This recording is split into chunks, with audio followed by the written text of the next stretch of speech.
आज जयप्रकाश नारायण की जयंती है, लेकिन जेपी की जयंती पर एक बार फिर उत्तर प्रदेश में जंग छिड़ गई है।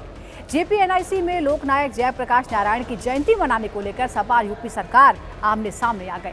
अखिलेश यादव जेपी सेंटर में श्रद्धांजलि देने पर अड़े थे। सरकार ने उनके कैंपस में जाने पर रोक लगा दी। बड़ी संख्या में पुलिसकर्मियों की तैनाती कर दी। अखिलेश के घर के बाहर भी पहरा बैठा दिया गया, लेकिन अखिलेश यादव घर से बाहर निकले और यहाँ पर 20 सड़क जेपी की प्रतिमा रखी और वहीं पर माल्यार्पण कर दिया। फिर अखिलेश यादव ने यहाँ मौजूद सपा कार्यकर्ताओं को संबोधित किया और कहा कि ये विनाशकारी सरकार है। ये लोग जेपी एनआईसी को बेचना चाहते हैं। हम हर साल जेपी की जयंती मनाएंगे। ये सरकार गूंगी बहरी सरकार है। ये सरकार समाजवादियों को जेपी जयंती मनाने नहीं दे रही, इस तरह के आरोप लगाए। समाजवादी पार्टी ने योगी सरकार पर आरोप लगाया। उसने कहा कि गोमती नगर में जयप्रकाश नारायण इंटरनेशनल सेंटर के द्वारा कथित तौर पर टिन की चादरों से उसे ढक दिया गया ताकि पार्टी अध्यक्ष अखिलेश यादव वहां न जा पाए, उन्हें रोका जा सके। अखिलेश यादव ने कहा कि सरकार जेपी एनआईसी को बेच देना चाहती है। साजिश है कि वर्ल्ड क्लास बिल्डिंग को बेचकर सरकार लाभ ले। यह भी कहा कि जो सरकार गरीबों को भेड़ियों गुलदारों से नहीं बचा पा रही है, गरीबों की मदद नहीं कर पा रही है, सरकार हमारे स्वास्थ्य की चिंता क्यों कर रही है। जो कह रही है कि बिच्छू हमें परेशान न करे, इसकी उन्हें चिंता है। अखिलेश यादव ने कहा कि टिन शेड लगाकर कोई विचारधारा को नहीं रोक सकता। ये टिन शेड कब तक लगाकर रखेंगे? 1 दिन, 2 दिन, 4 दिन, 1 साल, 2 साल या कितने साल तक? दरअसल सपा अध्यक्ष अखिलेश यादव और सपा कार्यकर्ता जेपी एनआईसी ना पहुंच पाए, इसे लेकर पुलिस और प्रशासन ने तमाम व्यवस्थाएं की थी। सेंटर के गेट को बड़ी बड़ी टिन की टीन लगाकर बंद कर दिया गया था। अखिलेश यादव के घर के बाहर भी इसी तरह की बैरिकेडिंग थी। भारी पुलिस फोर्स की तैनाती थी। दोनों जगहों पर बड़ी संख्या में कार्यकर्ता जमा हो गए। अखिलेश को रोके जाने पर हंगामा हो गया। समाजवादी पार्टी के नेताओं ने सवाल उठाए कि आखिर अखिलेश को रोकने का मकसद क्या है। विधानसभा में नेता प्रतिपक्ष माता प्रसाद पांडे ने कहा कि सरकार समाजवादियों को सेंटर जाने से क्यों रोकना चाहती है? ऐसा क्या कर दिया है? ये सरकार तानाशाही है। इधर एलडीए ने कहा है कि अखिलेश को Z+ सिक्योरिटी है, सुरक्षा कारणों से उन्हें रोका जा रहा है। वहीं लखनऊ विकास प्राधिकरण के सचिव ने जयप्रकाश नारायण की जयंती के मौके पर सेंटर जाने के अखिलेश यादव के कार्यक्रम के संबंध में एक पत्र जारी किया है।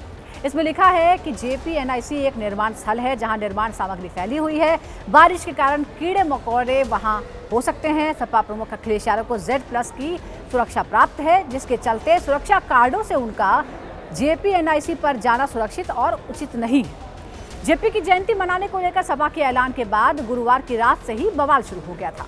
अखिलेश यादव सैफई में अपने पिता मुलायम सिंह यादव की पुण्यतिथि मनाकर रात में ही सीधे जेपी एनआईसी पहुंच गए।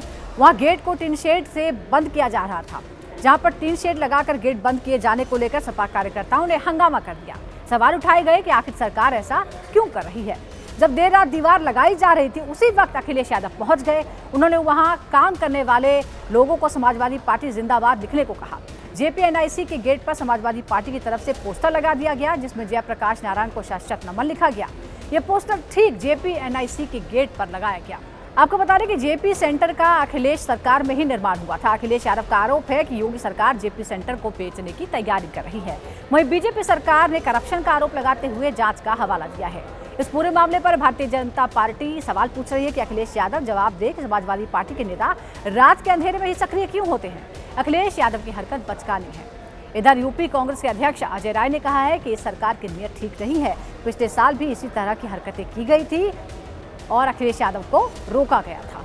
दरअसल जेपी की विरासत पर लखनऊ में मचे हंगामे के पीछे की वजह है जेपी एनआईसी, जिसका निर्माण सपा सरकार के दौरान ही हुआ था। दरअसल यूपी के पूर्व मुख्यमंत्री मुलायम सिंह यादव का मानना था कि जेपी के नाम पर लखनऊ में एक स्मारक बनाया जाना चाहिए।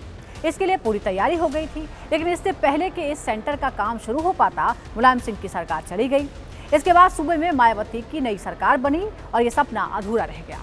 इसके बाद साल 2012 में यूपी में अखिलेश यादव की सरकार आई तो उन्होंने पिता मुलायम सिंह यादव के सपने को पूरा करने के लिए लखनऊ में लोहिया पार्क के एक हिस्से में सेंटर बनाने का फैसला किया। ये पार्क लखनऊ डेवलपमेंट अथॉरिटी का था, इसलिए सेंटर बनाने का काम भी उसे ही दिया गया। सेंटर का उद्घाटन अखिलेश यादव ने साल 2016 में किया। उत्तर प्रदेश के मुख्यमंत्री के रूप में अपने कार्यकाल के दौरान ये उद्घाटन किया। जेपी सेंटर लखनऊ में बना एक बहुत बड़ा प्रोजेक्ट था। 18 मंजिला इमारत है ये। अखिलेश सरकार के दौरान ये आधा अधूरा बना था। इसकी शुरुआती लागत 861 करोड़ थी, लेकिन बाद में 880 करोड़ से ज्यादा खर्च हो गए। इसमें कुछ कार्य बचा हुआ था। हालांकि 2017 में राज्य में बीजेपी की सरकार बनने के बाद काम बंद कर दिया गया। जेपी सेंटर के सिलसिले में सीएजी की रिपोर्ट पेश की गई, जिसमें बड़े चौंकाने वाले दावे हुए। दावा किया गया कि बिना टेंडर के ही कई काम करवाए गए। इस सेंटर के लिए सिर्फ एसी सिस्टम देखने के लिए ही एलडीए के कई अधिकारी चीन घूमने चले गए, जिनमें 2 आईएएस अफसर भी शामिल थे। साल 2017 में योगी आदित्यनाथ की सरकार बनने के बाद जेपी एनआईसी के निर्माण पर रोक लगा दी गई। मामला हाईकोर्ट भी गया, रोक अभी भी जारी है। अखिलेश सरकार ने इसे बनाने का ठेका शालीमार कंपनी को दिया था, जिसके चेयरमैन संजय सेठ अब बीजेपी के राज्यसभा के सांसद हैं। तब वो समाजवादी पार्टी के कोषाध्यक्ष थे। आपको बता दें कि पिछली बार भी अखिलेश यादव को जेपी जयंती के मौके पर जेपी सेंटर में एंट्री नहीं मिली थी। इसके बाद सपा के मुखिया जेपी सेंटर की दीवार फांद कर अंदर घुस गए थे। अखिलेश यादव की दीवार फांदने का ये वीडियो खूब वायरल हुआ था। इस खबर पर, इस बवाल पर आपकी क्या राय है, आप हमें बता सकते हैं। फिलहाल इस वीडियो में इतना ही।